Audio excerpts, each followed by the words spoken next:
ጄሪ ነው ማግባት የሚፈልገው።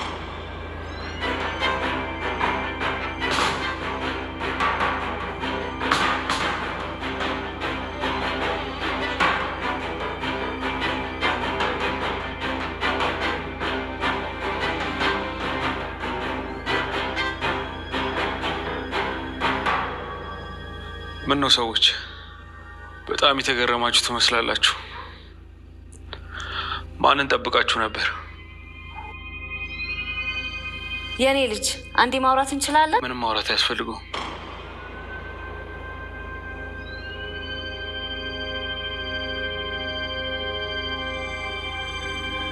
ለእናንተ መልካም ትዳር ተመኝቻለሁ። እናመሰግናለን ወይዘሮ ቤሌን።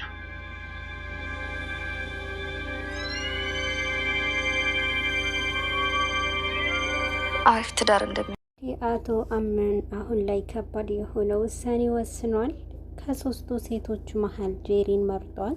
ጄሪን መምረጡ ምክንያት የሆነችው ቤሌን አሁን ላይ ሁላቸውን በተሰበሰባችሁበት ምርጫ ልነግራችሁ ፈልጋለሁ ብሏቸው ነበር ነው።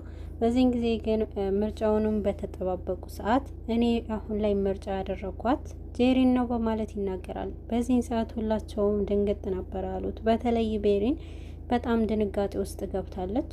ምንም ማለት አልቻለችም ነበረ።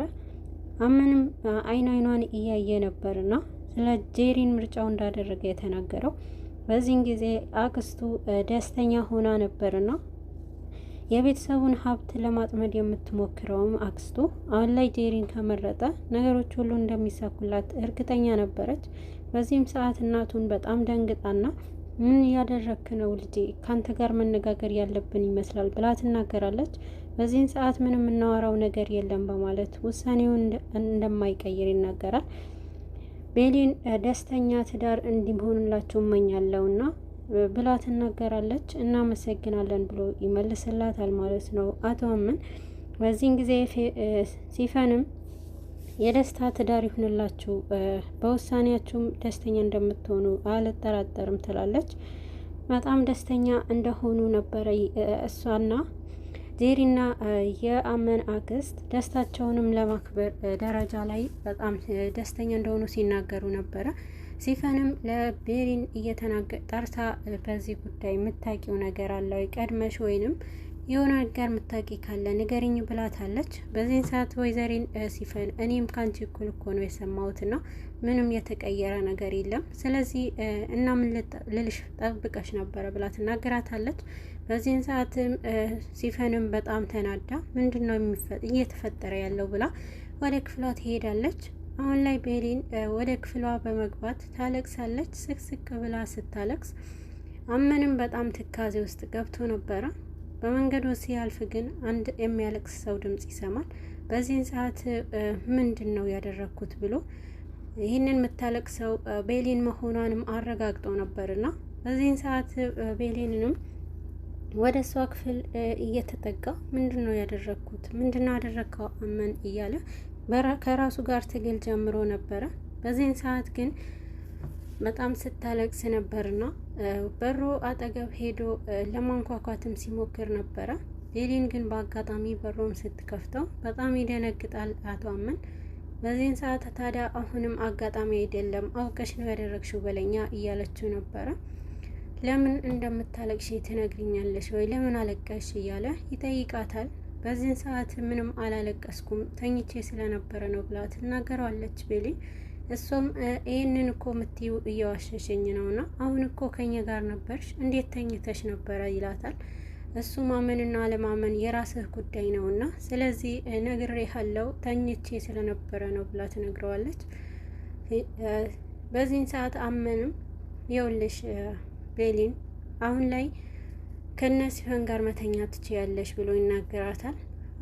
ከሁሉም ጋር ከማለት አሁን እኮ ጄሪ ባለትዳር ናት ከሲፈን ጋር ተኛ አትልም እንዴ ብሎ ብላ አትነገርም ወይ ትለዋለች። በዚህን ሰዓት ግን እሱም አይ እንደሱ እንዳትይ ብሎ ይናገራታል።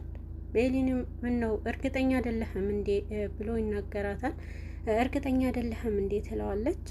አቶ አመንም ጄሪን ይህንን ነገር በእርግጠኝነት አላደረከውም ወይ ብላ ጥያቄ ከጠየቀችው በኋላ ምንም ማለት አልቻለም ነበረ እና ደግሞ ተወኝ ብላት በሩንም ዘግታበት ትሄዳለች። በዚህን ሰዓት በጣም ትካዜ ገብቷል። አሁን ላይ የአቶ አመን እናት ካስቀመጠችበት ዶክመንት አጥታለች። ዶክመንቷንም አጥታለች ማለት ነው። ዶክመንቷም የአመንም አቶ አመን አክስትም ደብቀው ነበርና አንስታ ፊት ለፊት ላይ እንድታየው አድርጋለች። ሚስጥር የደበቀችው ሚስጥርም አሁን ላይ ተደርሶበታልና ከሌላ ልጅ እንዳላት የአመን አክስት ደርሳበታለች። ይህንን ነገር በማስፈራራትና እንድትፈራ አድርጋታለች።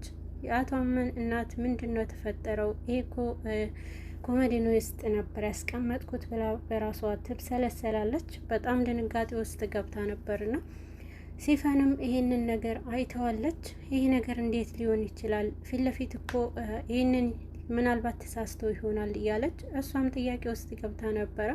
የአመን አክስት ግን ሁላቸውም ላይ ጨዋታ ጀምራ ነበርና ነገሩም ሁሉ በጣም ከባድ አድርጋባቸዋለች ማለት ነው።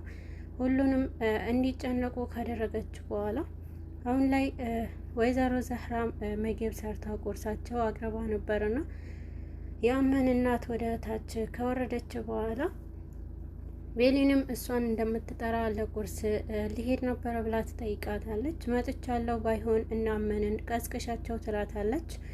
አመንም ወደ እነሱ ስትሄድ ግን አሁን ላይ ሲፈን ወደ እነሱ ስትሄድ ጄሪ ማታ ላይ ወደ አመን ክፍል ሄዳ ነበርና በዚህን ጊዜ ግን አቶ አመን እሱንም እየጠበቃት እንደነበረ ታስመስላለች ማለት ነው። እሱ ወደዛ ክፍል ስትሄድ አስጠበቅኩ ወይ እያለችው ነበረ። ይህንን ነገር ምንም ይህ ነገር እኔ ከአንቺ ጋር የሚያገናኝ ነገር የለም ነው፣ እኔ መጀመሪያውንም የምሰራው ስራ ነበረብኝ፣ ስለዚህ አንቺንም እየጠበቅኩ አልነበረም ይላታል። በዚህን ሰዓት እሷንም የአመን አክስት ባለቻት መሰረት አጭር የሆነ ልብስ እሱንም የሚያማልል ልብስ ለብሳ ነበረ የሄደችው። ይህንን ልብስ ከእሱ ፊት ስትቀርብ የወለሽ ጄሪ እኔ እኮ ሚስት ትሆኛለሽ አልኩሽ እንጂ ገና እኮ አንቺ አላገባውሽም ወይም ቀለበት አላደረግንም እና ደግሞ መረጋጋት አለብሽ ይላታል። እኔ ባንተ ምርጫ አስማማለሁ ነው ብቻ አንተ ከጎኔ ይሁን በማለት ነበር የተናገረችው። በዚህን ሰዓት አሁን ላይ ሂጂ ብሎ ከተናገራትም በኋላ መልሶ እኔ አንድ ነገር ልተባበርሽ እችላለሁ ይላታል። እሱም እዚህ ጋር ፍራሽ አንጥፈሽ መተኛ ትችያለሽ ብሏታል።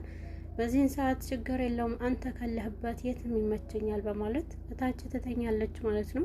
ሲነጋ ግን ወይዘሪት ቤሊን ወደ እነሱ ክፍል ለመጥራት ስትሄድ እነሱም ግን ሲፈን አሁን ላይ ቤሊን ወደዛ ክፍል ስትገባ ግን አልጋ ላይ አውቃ ዝም ብላ ትቀመጣለች ማለት ነው ጄሪ። በዚህን ሰዓት በጣም ትደነግጣለች። ቤሊንም አንቺ እንዴት ድፍረትሽ ነው ሳተንኳኩ የምትገቢው ትላታለች ጄሪም ለቤሊን። አቶ አመንም ከመኝታ ክፍል ፎታ ለብሶ ሲወጣ በጣም ውስጧ ይጨነቃል ማለት ነው። በዚህን ሰዓት ሁለቱ አብረው እንዳደሩ ያስመስላሉ ማለት ነው። ወይዘሪት ቤሊን ተመልሳ ስትሄድ ካሁን በኋላ ይለመድሽ ብላ አፏ ትከፍትባታለች። አቶ አመድ ግን በጣም ደንግጦ ነበረ። ይህንን ነገር እንዴት ሊፈጠር ይችላል በማለት ነበረ